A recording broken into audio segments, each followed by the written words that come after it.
here.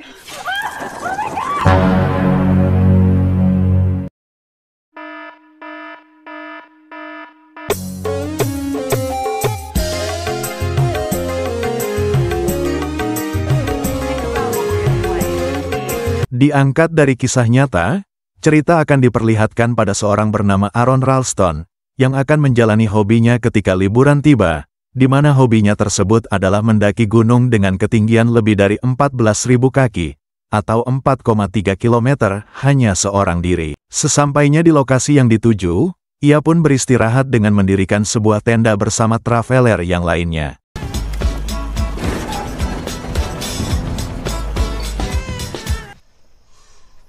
Saat pagi sudah tiba, Aaron pun terlihat bersemangat menjalani hobinya dengan menggunakan sepeda sendirian, berharap bisa menghilangkan stres dan mendapatkan ketenangan di sana.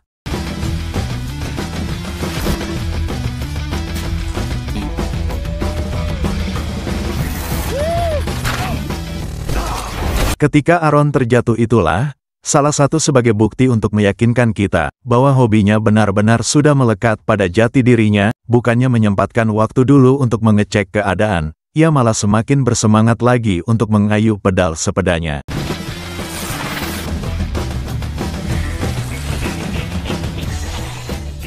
Aaron pun meletakkan sepedanya setelah sampai ke tempat yang tidak bisa dilewati oleh kendaraan, sehingga ia pun memutuskan untuk berjalan kaki, dan tak sengaja bertemu dengan dua orang traveler yang sedang kesulitan mencari jalan arah. Mereka berdua adalah bernama Christy dan Megan, yang mengaku baru pertama kali mengunjungi tempat ini. Sedangkan Aaron yang sering mengunjungi tempat ini sejak dari kecil pun, jelas tahu jalan dan tempat mana saja yang aman untuk dikunjungi. You're one of those. Is actually named after this guy Blue John who... What happened? Setelah mereka sampai di tempat yang dituju Aaron, ia pun meyakinkan Christy dan Megan untuk masuk ke celah tebing yang sangat curam, sehingga hal yang tak diinginkan pun terjadi. All the way back in here. Masih untung karena di bawahnya terdapat mata air yang sangat jernih. Ketika tahu dengan hal itu pun Christy sengaja menyusulnya, sedangkan Megan tetap saja takut meski sudah diberitahu. Bukan apa-apa, ia hanya takut dan risih jika kepalanya akan terbentur saat turun. Setelah beberapa menit dan berpikir ulang, akhirnya Megan pun menjatuhkan diri juga.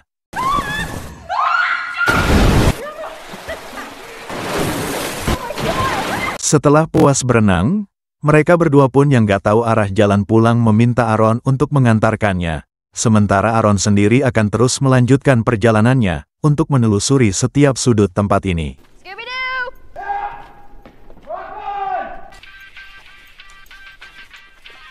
Di mana ia akan kembali memasuki tebing berbeda yang lebih sempit, dan tak ada satupun orang yang pernah ke sana, di mana ia saking terlalu bersemangatnya sampai tidak memikirkannya lagi sebelum bertindak.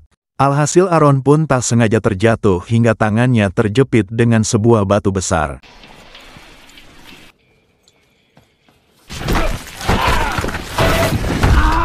Dan ya, saat ini Aaron pun terlihat tidak percaya apa yang sudah terjadi, bahwa dirinya terkurung di dalam celah sempit di pertengahan padang tandus yang sangat luas, dan sangat jauh dari keramaian ataupun jalan. Yang lebih mengkhawatirkannya adalah, Aaron tidak memberitahukan siapa-siapa tentang kepergiannya ini.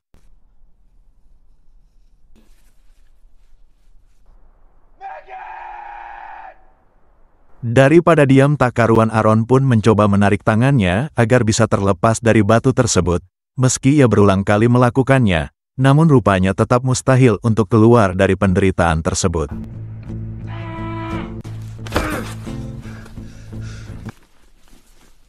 Dengan tenaganya ia pun mencoba untuk mengangkat batu tersebut, namun posisinya yang miring dengan tempat yang terlalu sempit, jelas hal itu sangat terpengaruh karena membuat tenaganya berkurang, sehingga sedikit pun tidak ada pergerakan dari batu tersebut.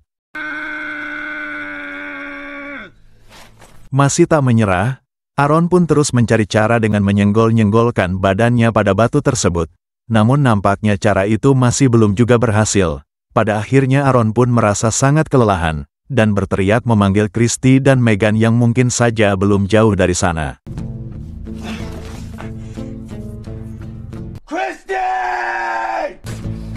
Setelah beberapa jam kemudian, ia pun mulai mengeluarkan semua barangnya. Aaron memang tidak membawa alat komunikasi apapun, karena dirinya sudah tahu, jika tempat ini tidak memiliki sinyal sama sekali.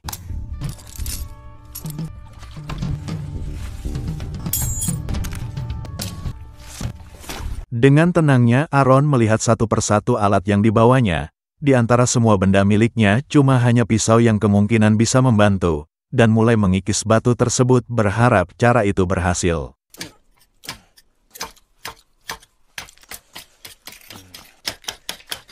Beberapa menit berlalu, ia memang sudah kepikiran dari awal, bahwa cara itu akan membuahkan hasil.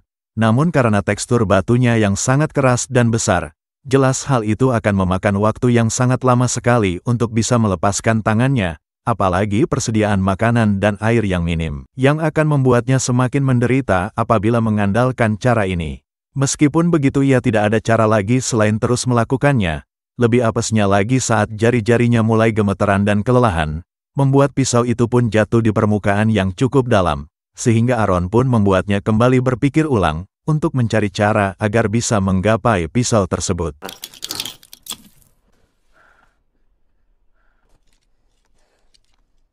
Dengan menggunakan ranting di sekitar, akhirnya berhasil mendapatkan pisaunya kembali. Tepat saat jam 12 malam di hari Minggu, nampaknya dengan cara menggunakan pisau tetap saja tak kunjung membuahkan hasil, sehingga ia pun mencari cara lain yang lebih efektif, yaitu dengan menggunakan tali khusus pancat tebing yang ada di bawah, yang karena tenaganya telah terkuras akibat perjuangan barusan, ia pun memutuskan untuk tidur dulu.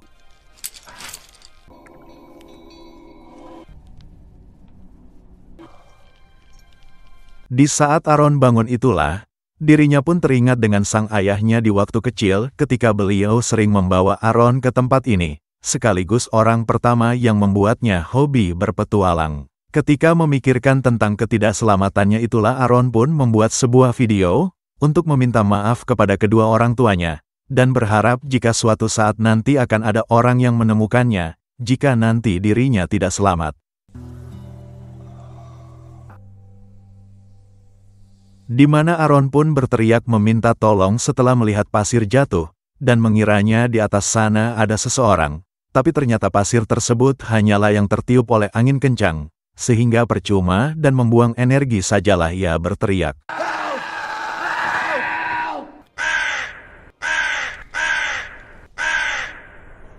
Dengan keadaan yang seperti inilah, ia akan merasakan betapa bersyukurnya saat memakan sepotong roti terakhir yang dibawanya, demikian dengan air juga yang tinggal tersisa sedikit lagi, sehingga Aaron pun membayangkan minuman dingin yang saat ini ia harapkan.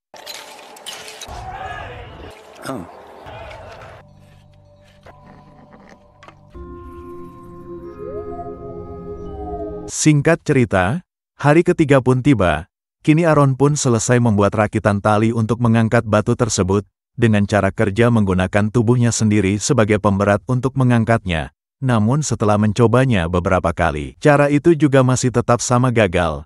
Pada akhirnya ia malah semakin kehausan ditambah lagi dengan panasnya terik matahari, sehingga lagi-lagi membuatnya terbayang dengan sebotol minuman segar yang berada di dalam mobil, yang letaknya lumayan jauh dari tempat ini.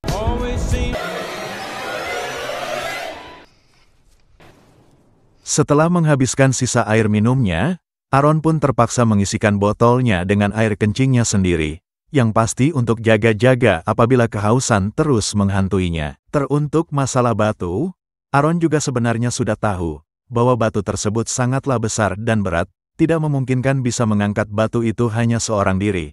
Tapi apa salahnya ia untuk mencoba, meskipun pada akhirnya ia menyerah juga untuk melanjutkannya. Seiring berjalannya waktu, Aaron akhirnya terpaksa untuk melakukan cara yang lebih gila dan brutal. Cara ini adalah cara satu-satunya yang kemungkinan paling ampuh dan sangat menjamin 100% berhasil. Mungkin Anda yang menonton juga pasti tahu apa yang Aaron bakal lakukan selanjutnya, yaitu melontong tangannya sendiri. Cuman hanya itu satu-satunya cara untuk Aaron bisa terlepas. Meskipun begitu tetap saja bukan perkara yang mudah, karena di balik itu semua ada resiko berat yang harus Aaron ambil. meski pisau yang ia miliki tidak terlalu tajam, dan tentu saja hal itu akan menimbulkan rasa sakit yang sangat luar biasa.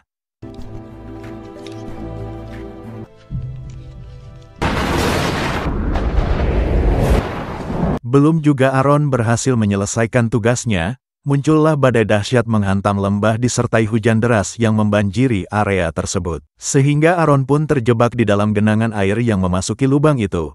Namun dia berhasil memanfaatkan situasi ini untuk mengangkat batu tersebut, karena prinsip fisika yang membuat benda menjadi lebih ringan apabila berada di dalam air.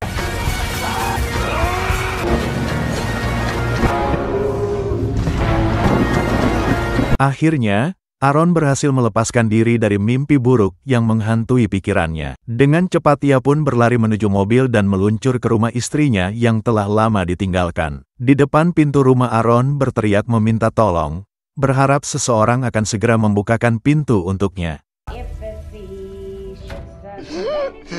Semua yang dialami Aaron ternyata hanya sebuah ilusi. Kenyataannya, dia masih terjebak di lembah yang sunyi, dengan tangan yang terjepit batu besar. Aaron hanya bisa diam, pasrah, dan menerima nasib yang menimpanya. Ekspresi bengongnya mencerminkan keputusasaan yang menghantui pikirannya. 4 hari telah berlalu tepat di hari Selasa. Aaron masih terjebak di tempat yang sama, tanpa air dan makanan yang cukup. Kondisi ini membuatnya sulit berpikir jernih dan mencari cara untuk keluar. Dalam keputusasaan, Aaron akhirnya meminum air yang tersisa di botolnya, yang sebenarnya adalah air kencingnya sendiri. Setelah merasa sedikit lega, Aaron kembali kepada ide brutalnya untuk melontong tangannya sendiri. Namun sebelum melakukannya, bayangan orang-orang yang dicintai muncul di pikirannya.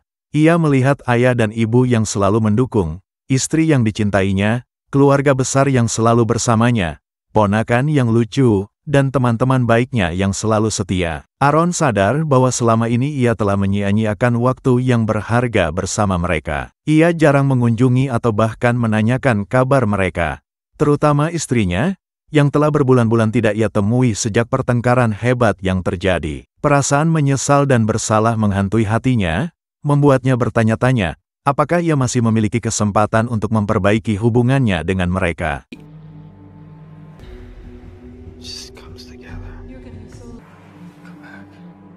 Dengan tekad yang kuat untuk bertahan hidup, Aaron mengumpulkan semua keberanian dan mentalnya untuk melakukan tindakan yang tidak terbayangkan sebelumnya. Dengan hati yang berdebar dan tangan yang gemetar, ia akhirnya berhasil melakukannya. Setelah itu, ia buru-buru mengikat tangannya dengan kain untuk mencegah pendarahan hebat, dan berharap segera mendapatkan pertolongan medis yang sangat dibutuhkannya.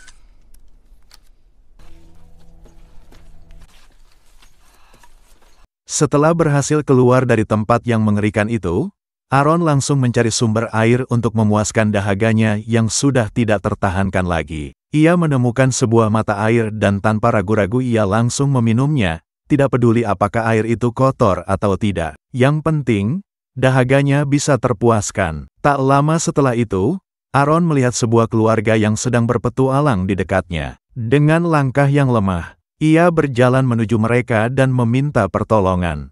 Keluarga itu terkejut melihat kondisi Aaron yang lemah dan kotor, tapi mereka langsung memberikan pertolongan dan perawatan yang dibutuhkannya.